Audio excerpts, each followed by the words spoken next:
ଜୟ ଜଗନ୍ନାଥ ଆପଣମାନଙ୍କୁ ପ୍ରଜ୍ୟୋତିଷୱାଲକୁ ସ୍ୱାଗତ। ଆମର ତୃତୀୟ ପାଳିର ମାଣବସା ଗୁରୁବାର ଶେଷ ହେଇଯାଇଛି। ଏବେ ଆସୁଛି ଚତୁର୍ଥ ପାଳି ମାଣବସା ଗୁରୁବାର, ଯାହାକି ଆମର ଶେଷ ମାଣବସା ଗୁରୁବାର। ଆଉ ଯେଉଁମାନେ ମାଣ ଏପର୍ଯ୍ୟନ୍ତ ବସେଇ ନାହାନ୍ତି କୌଣସି ଅସୁବିଧା ଥିବାରୁ ସେମାନେ ଏଇ ଚତୁର୍ଥ ପାଳିରେ ମାଣବସା ଗୁରୁବାରରେ ମାଣ ବସେଇ ପାରିବେ। ଦେଖନ୍ତୁ, ଏଇ ଯେଉଁ 12 ଡିସେମ୍ବର ଗୁରୁବାର ଦିନଟି ବହୁତ ଶୁଭ ଦିନ। କାରଣ ଏଦିନ ମାର୍ଗଶିର ମାସର ଶୁକ୍ଳପକ୍ଷ ଯେଉଁମାନେ ପ୍ରଥମ ଥର ଭାବେ ମାଣ ବସଉଛନ୍ତି ସେମାନେ ମଧ୍ୟ ଏଇ ଦିନରେ ଏଇ ଶୁକ୍ଳ ପକ୍ଷରେ ମାଣ ବସେଇ ପାରିବେ। କାରଣ ଏଇ ଦିନଟି ଦେଖନ୍ତୁ, ଆପଣଙ୍କର ଏକାଦଶୀ ତିଥି ରହୁଛି, ତା ବ୍ୟତୀତ ଦ୍ୱାଦଶୀ ତିଥି ମଧ୍ୟ ରହୁଛି।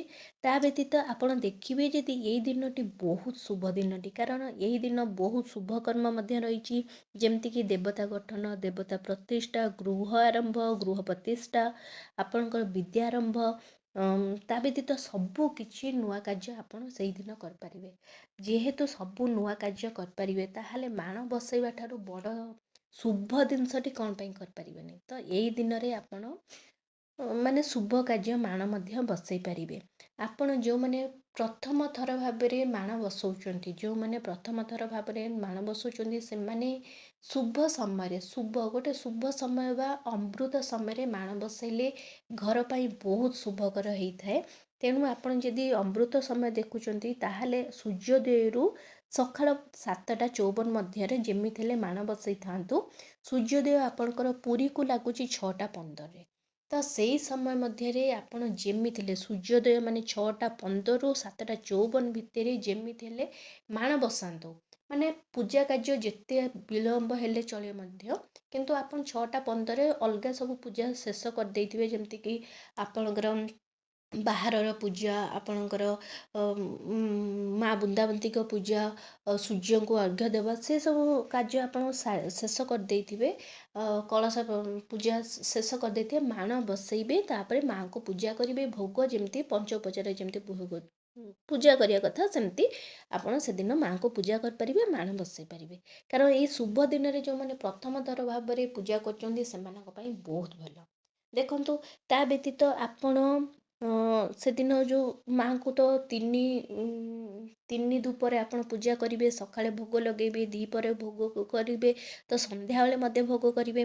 ତ ଭୋଗରେ ଦେଖନ୍ତୁ, ଯେହେତୁ ଚତୁର୍ଥ ପାଳି ଆପଣଙ୍କର ଲାଷ୍ଟ ପାଳି, ତ ସେଇ ପାଳିରେ ମଣ୍ଡା ପିଠା ଭୋଗ ଲାଗେ। ଆଉ ଯେଉଁମାନେ ପଞ୍ଚମ ପାଳି ତ ନାହିଁ, ତ ପଞ୍ଚମ ପାଳିରେ ଯେଉଁମାନେ ପୂଜା କରନ୍ତି ସେମାନେ ସୁଆଳିଆ ପିଠା ଭୋଗ ଲଗେଇଥାନ୍ତି। ଯେହେତୁ ଚତୁର୍ଥ ପଞ୍ଚମ ମିଶିକରି ଆପଣ ପୂଜା କରିପାରିବେ, ତେଣୁ ଏଇ ଚତୁର୍ଥ ପାଳିରେ ଆପଣ ମଣ୍ଡା ପିଠା ସହିତ ସୁଆଳିଆ ପିଠା ମଧ୍ୟ ଭୋଗରେ ଅର୍ପଣ କରିପାରିବେ। କିନ୍ତୁ ଆପଣ ଯେତେବେଳେ ଆପଣ ଦ୍ୱିପହରେ ଭୋଗ ମାଙ୍କୁ ଅର୍ପଣ କରିବେ, ଧରକ ଅନ୍ନ ଡାଲମା ସବୁ ପ୍ରସ୍ତୁତ କରିଛନ୍ତି, ତ ଡାଲମାରେ ସେଦିନ ଆପଣ ବାଇଗଣ ପକେଇବେ ନାହିଁ। କାରଣ ସେଦିନ ଏକାଦଶୀ ସହିତ ଦ୍ୱାଦଶୀ ତିଥି ଚାଲୁଛି। ତ ଦ୍ୱାଦଶୀ ତିଥିରେ ବାଇଗଣ ଖାଇବା ମନା ଅଛି, ଏକାଦଶୀ ତିଥିରେ ପୋଇ ଶାଗ ଖାଇବା ମନା ଅଛି। ତେଣୁକରି ଆପଣ ପୋଇ ଶାଗ ପ୍ରସ୍ତୁତ ମାନେ ପୋଇ ଶାଗ ଆପଣ ଖାଆନ୍ତୁ ନାହିଁ, କି ବାଇଗଣ ଖାଆନ୍ତୁ ନାହିଁ। ଠିକ୍ ଅଛି। ତା ବ୍ୟତୀତ ଦେଖନ୍ତୁ, ସେଦିନ ଏକାଦଶୀ ତିଥି ରହୁଛି। ଏକାଦଶୀ ତିଥି ରହୁଛି, ବହୁତ ଲୋକମାନେ ଏକାଦଶୀ ତିଥି କରୁଛନ୍ତି। ଯେଉଁମାନେ ଏକାଦଶୀ ତିଥି କରୁଛନ୍ତି ସେମାନେ ଯେମିତି ମାଙ୍କୁ ପୂଜା କରିବାର ଅଛି, ସେମିତି ମାଙ୍କୁ ପୂଜା କରିବେ।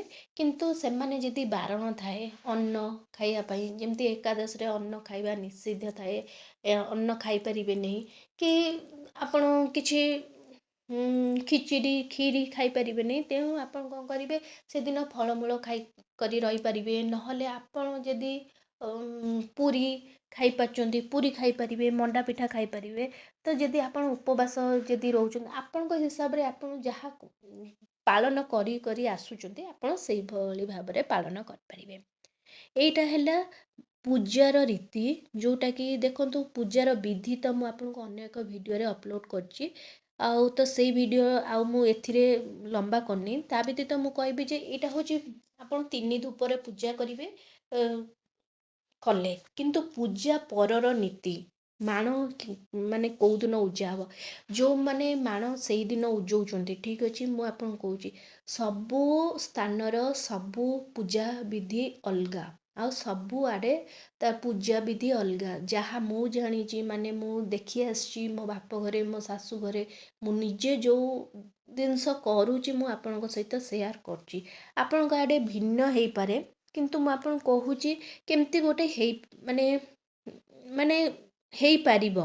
ଦେଖନ୍ତୁ ଫାଷ୍ଟ ହେଉଛି ମାଣ ଉଯାପନା କେମିତି କରିବେ। ଧରକ ଆମର ଯେଉଁ ଦିନ ବସିଲା ତ ସେଇଦିନ ମାଣ ଉଠେଇଲେ ଆପଣ, ତ ଗୁରୁବାର ଦିନ ଆପଣ କ'ଣ କଲେ, ସନ୍ଧ୍ୟା ହେବା ପୂର୍ବରୁ ମାଣକୁ ଉଠଉଛନ୍ତି। ଦେଖନ୍ତୁ ମୁଁ ଏଇ ପୂଜା ବିଧି କହୁଛି, ଆପଣ ଯଦି ମାର୍ଗଶିର ମାସରେ ହିଁ ପୂଜା ସମାପ୍ତ କରିଦେଉଛନ୍ତି ତ ଠିକ୍ ଅଛି। ଆପଣ ଯଦି ତାପରେ ଆଉ ମାଘ ମାସ କି ପୌଷ ମାସରେ ବିଲକୁଲ ବି ମାଣ ଆଉ ବସଉନାହାନ୍ତି, କେତେଜଣ, କାରଣ ମୁଁ ଏଥିପାଇଁ କହୁଛି କେତେଜଣ ସେଇ ମାଣକୁ ରଖିଥାନ୍ତି ପୌଷ ମାସରେ, ଗୋଟେ ମାନେ ମାର୍ଗଶିର ସରିଲା ପୌଷ ମାସର ପ୍ରଥମ ଗୁରୁବାର ହଉ, ସେଇ ପ୍ରଥମ ଗୁରୁବାରରେ ସେମାନେ ମାଣ ଟୋଟାଲ ଉଠେଇଥାନ୍ତି। ପୌଷ ମାସକୁ ଗୋଟେ ଗୁରୁବାର ରଖିଥାନ୍ତି ମାନେ 5 ପାଳି କରିବା ପାଇଁ।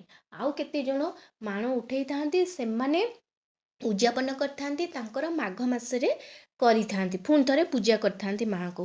ଆଉ କେତେ ଜଣଙ୍କ ସମୟରେ ଥାଏ ଯେ ସେମାନେ ମାର୍ଗଶିର ମାସରେ, ଏଇ ମାଘ ମାସରେ ହିଁ ମାର୍ଗଶିର ମାସରେ ହିଁ ତାଙ୍କର ଉଯାପନ ବିଧି ହେଇଯାଇଥାଏ। ତ ସେଇ ହିସାବରେ ହେଲେ ଏବେ ଦେଖିଲେ ଆପଣଙ୍କ 3ଟି ପଦ୍ଧତି ରହୁଛି। ତ ପ୍ରଥମ କଥା କହୁଛି, ମୁଁ ଫାଷ୍ଟ କହିଦେଉଛି, ଯେଉଁମାନେ ମାର୍ଗଶିର ମାସରେ ହିଁ ପୂଜା ମାନେ ଆପଣଙ୍କ ପୂଜା ସମ୍ପନ୍ନ ହେଇଯିବ, ଉଯାପନ ହେଇଯିବ, ସେମାନଙ୍କ ପାଇଁ ନୀତିଟା କହୁଛି। ଦେଖନ୍ତୁ ଆପଣ ଗୁରୁବାର ଦିନ ପୂଜା କରିଦେଲେ, ପୂଜା କରିସାରିଲା ପରେ ଆପଣ ମାଣ ଉଯାପନ କଲେ। କେମିତି ଆପଣ ଭୋଗ ଦେଲେ, ପଣା ଭୋଗ, ମଣ୍ଡା ପିଠା ଭୋଗ ଦେଲେ, ମାଙ୍କର ବହି ପଢ଼ିଲେ, ଦୀପ ଧୂପ ଝୁଣା କର୍ପୂରରେ ଆଳତି କଲେ। ଆଳତି କରିସାରିଲା ପରେ ସନ୍ଧ୍ୟା ହେଇନଥିବ, ସନ୍ଧ୍ୟା ହେବା ପୂର୍ବରୁ ଆପଣ କ'ଣ କରିବେ, କଳସକୁ ଟିକେ ପଛକୁ କରିଦେଲେ କି ଆଗକୁ କରିଦେଲେ, ତାପରେ ଆପଣଙ୍କ ଯେଉଁ ମାଣ ଧାନ ଥିବ ମାଣ ଧାନକୁ ଟିକେ ତଳକୁ କରିଦେବେ। ତାପରେ କ'ଣ କରିବେ, ମାଣ ଧାନ ଯେଉଁ ଥିବ ତାକୁ ପୁରା କ'ଣ କରିଦେବେ, ସେ ଯେଉଁ ମାଣରେ ଥିବ ସେ ମାଣରୁ ଓଜାରିକିନା ଖଟୁଳିରେ ସବୁ ବିଛେଇ ଦେବେ। ମାନେ କେତେ ବିଛେଇବେ, ଆପଣ ଅଧା ବିଛେଇ ପାରନ୍ତି, ଅଧାରୁ ବେଶୀ ମଧ୍ୟ ବିଛେଇ ପାରନ୍ତି, କିନ୍ତୁ ମାଣକୁ ପୁରା ବିଲକୁଲ ଖାଲି ରଖିବେନି, କିଛି ମାତ୍ରାରେ ଯେମିତି ଧାନ ରହିବ। ତାପରେ କ'ଣ କରିବେ, ଆପଣ ବେଣ୍ଟିକୁ ଟିକେ ପଛକୁ କରିଦେଲେ କି ଆଗକୁ କରିଦେଲେ, ମାଙ୍କର ଓଢ଼ଣୀ ଟିକେ ଖସେଇ ଦେବେ। ମାଙ୍କ ପାଖରେ ଭୋଗ ମାନେ ଯେଉଁଟା ଲାଗିଥିବ ଆଖୁ, ମୂଳା, କଦଳୀ, ତ ସେଇକୁ ଟିକେ ଏପଟ ସେପଟ କରିଦେବେ। ଏତିକିରେ ଆପଣଙ୍କର ମାଣ ଉଯାପନ ଗୁରୁବାର ଦିନ ହେଇଗଲା। ଏତିକି ରହିଲା ତାର ବିଧି। ଶୁକ୍ରବାର ଦିନ କ'ଣ କରିବେ, ଦେଖନ୍ତୁ ଶୁକ୍ରବାର ଦିନ ମୁଁ ଏବେ କହୁଛି, ଯେଉଁମାନେ ଟୋଟାଲ ଭାବରେ ମାଣ ଉଠେଇ ଦେଇଛନ୍ତି, ମାନେ ମାର୍ଗଶିର ମାସରେ ମାଣ ତାଙ୍କର ଶେଷ ହେଇଯାଇଛି, ସେମାନେ କ'ଣ କରନ୍ତି, ସେଇ ଯେଉଁ ଧାନ ସବୁ ମାଣ ଧାନ ଥିବ, ସେଇ ମାଣ ଧାନକୁ ତା ସହିତ ଧାନ ବେଣ୍ଟି ସବୁକୁ କ'ଣ କରି ଉଠେଇ କରି ଗୋଟେ ପଲିଥିନ୍ ହଉ କି କୌଣସି ଟୋକେଇ ହଉ କି ଗାଙ୍ଗୁଲା ହଉ, ସେଥିରେ ସେଇ ଧାନକୁ ଯେମିତି କେହି ଛୁଇଁବେ ନାହିଁ, କି ଅନ୍ୟ କୌଣସି ଲୋକ ନେବେ ନାହିଁ, ସେଇଭଳି ଭାବରେ ଗୋଟେ ଟୋକେଇ ହଉ କି ଗୋଟେ ପଲିଥିନ୍ ତାକୁ କ'ଣ କରିବେ, କୌଣସି ଗୋଟେ ଜାଗାରେ ରଖିଦେବେ। ଠିକ୍ ଅଛି। ଆଉ ସେ ମାଣକୁ କ'ଣ କରିବେ, ତାକୁ ସେଇ ମାଣକୁ କ'ଣ କରିବେ, ଗୋଟେ ଟୋକେଇ ଭିତରେ ପସେଇ ରଖିଦେବେ। ମାଣକୁ ଆଇଦର ଖାଲି ସେମିତି ରଖାଯାଏ ନାହିଁ, ତାକୁ ପଛ ଆଡ଼ୁଆ କରିକିନା ଓଲଟେଇକିନା ରଖିପାରିବେ, ନହେଲେ ମାଣ ଭିତରେ ଆପଣ କ'ଣ କରିବେ, ମାଣ ବା ସେର ବି ଯାହାକୁ କହନ୍ତି, ସେ ମାଣ ଭିତରେ କି ଗଉଣୀ ମଧ୍ୟ କହନ୍ତି, ତା ଭିତରେ ଆପଣ ମାଙ୍କର ପୂଜା ଜିନିଷ ଯେମିତିକି ଆପଣଙ୍କର ଶଙ୍ଖା ହେଲା, ସିନ୍ଦୁର ହେଲା, ମାଙ୍କର ଓଢ଼ଣୀ, ମାଙ୍କର ଯେଉଁ ଶାଢ଼ୀ ଅର୍ପଣ କରିଥିବେ ସେ ଶାଢ଼ୀ, ଶଙ୍ଖା, ସିନ୍ଦୁର, ଏଇସବୁ ମାଙ୍କର ଜିନିଷ ମଧ୍ୟ ରଖିପାରିବେ। ମାଙ୍କର ପଇସା, କଉଡ଼ି, ଯଦି ଆପଣ ପୂଜାରେ ଲଗାଉଛନ୍ତି କଉଡ଼ି, ଏସବୁ ମାଙ୍କର ଜିନିଷ ମଧ୍ୟ ଆପଣ ରଖିପାରିବେ। ଖାଲି ବିଲକୁଲ ବି ରଖିବେନି। ଯଦି ଆପଣଙ୍କ ପାଖରେ କିଛି ଜିନିଷ ନାହିଁ, ମାଙ୍କର ଶାଢ଼ୀ ରଖିପାରିବେ, କିନ୍ତୁ ମାଣକୁ କେବେ ଖାଲି ରଖିବେ ନାହିଁ। ହେଲା। ତାପରେ ଅନ୍ୟ ଯାହା ଜିନିଷ ଆପଣଙ୍କର ରହିଲା, ଯେମିତିକି ଆଖୁ, ମୂଳା, କଦଳୀ, ମାଙ୍କର ଅଲଗା ଫୁଲ, ମାଙ୍କର ଯେଉଁ ଚଣ୍ଡ ଭୋଗ ସବୁ ଲାଗିଥିବ, ସେ ସବୁକୁ ଆପଣ ବିସର୍ଜନ କରିଦେବେ। ଠିକ୍ ଅଛି। ଏବେ ଦେଖନ୍ତୁ ଏବେ କହୁଛି ଯେ ଯେଉଁମାନଙ୍କର ପୌଷ ମାସରେ ଗୋଟେ ପାଳି ରହିବ, ସେମାନେ କେତେଜଣ କ'ଣ କରନ୍ତି, ପୁଣି ଥରେ ଉଠେଇ ଦିଅନ୍ତି, ପୁଣି ଥରେ ବସେଇଥାନ୍ତି। ତ ପୁଣି ଥରେ ଆପଣ ବସେଇବେ, ବସେଇ କରିକିନା ଯେମିତି ପୂଜା କରିବେ ସେମିତି ଜିନିଷ ଯେମିତି ଧାନ ବେଣ୍ଟି ସବୁକୁ ପୁଣି ସେମାନେ ରଖିଦେଇଥାନ୍ତି। ଠିକ୍ ଅଛି। କେତେ ଜଣ କ'ଣ କରନ୍ତି, ସେମାନେ ମାଘ ମାସକୁ ରଖିଥାନ୍ତି। ମାଘ ମାସକୁ ସେମାନେ କ'ଣ କରନ୍ତି, ସେଇ ଧାନକୁ ଧାନ ବେଣ୍ଟିକି କ'ଣ କରନ୍ତି, ଧାନ ବେଣ୍ଟିକି କ'ଣ କରନ୍ତି, ଗୋଟେ ପଲିଥିନ୍ ହଉ କି ଟୋକଇରେ ସେମିତି ରଖିଦେଇଥାନ୍ତି। ସେ ସେରକୁ ବି ମଧ୍ୟ ରଖିଦେଇଥାନ୍ତି। ପୁଣି ଯେବେ ଆସିବ ମାଘ ମାସ ଆସିବ, ସେମାନେ କ'ଣ କରନ୍ତି, ସେଇଥିରେ ଆଉ ଧୁଆଧୁଇ କିଛି କରିବେନି, ଜଷ୍ଟ ଚିତା ପକେଇବେ। ଚିତା ପକେଇ ସେଥିରେ କ'ଣ କରିବେ, ଯେମିତି ସେଇ ଗୁଆରେ ସେଇ ଇଏରେ ସେମିତି ପୂଜା କରନ୍ତି। ଠିକ୍ ଅଛି।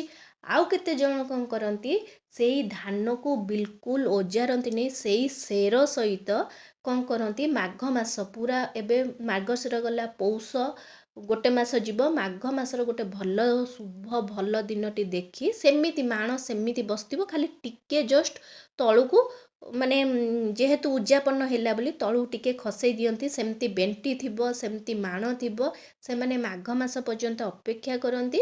ମାଘ ମାସ ନ ହେବା ପର୍ଯ୍ୟନ୍ତ ସେମାନଙ୍କ ଘରେ ଆଇଁଷ ପଶେ ନାହିଁ, କିଛି କାହାକୁ ଜିନିଷ ଦିଅନ୍ତି ନାହିଁ। ସେମିତି ସେଇ ଯେମିତି ବିଧିରେ ସେମାନେ ରହିଥାନ୍ତି। ତାପରେ ସେମାନେ ମାଘ ମାସରେ ପୂଜା କରିଥାନ୍ତି। ତାପରେ ସେଇ ଧାନ ଆଉ ଧାନ ବେଣ୍ଟିକି କ'ଣ କରନ୍ତି, ତାକୁ ରଖିଥାନ୍ତି ଗୋଟେ ଭଲ ଦିନ ଦେଖି। ଠିକ୍ ଅଛି। ଆପଣ ଗୋଟେ ଭଲ ଦିନ ଦେଖି ସେଇ ଧାନ ବେଣ୍ଟିରୁ କ'ଣ କରିବେ, ଧାନ ଛଡ଼େଇ ଦେବେ। ତାପରେ ଯେଉଁ ଧାନ ଥିବ ତାକୁ କୁଟି କରି କ'ଣ କରନ୍ତି, କ୍ଷୀରି ଖେଚୁଡ଼ି କରି ମାନେ ଖାଇଥାନ୍ତି।